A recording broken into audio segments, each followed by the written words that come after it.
Lucinta Luna pamer perut buncit, unggahannya jadi sorotan. Unggahan Lucinta Luna pamer perut buncit jadi sorotan. Dalam salah satu postingannya, Lucinta Luna mengenakan dress hitam tanpa lengan.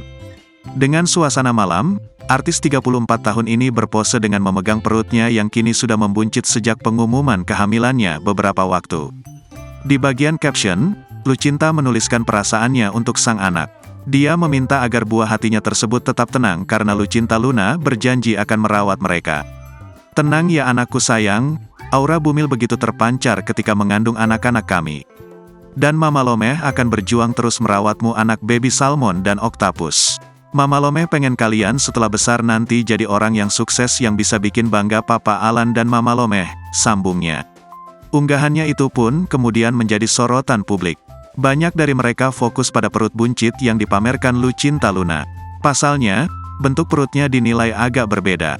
Kadang perutnya besar, kadang hilang perutnya bingung gue, kata salah seorang netizen. Cepet amat gedenya ya, ujarnya.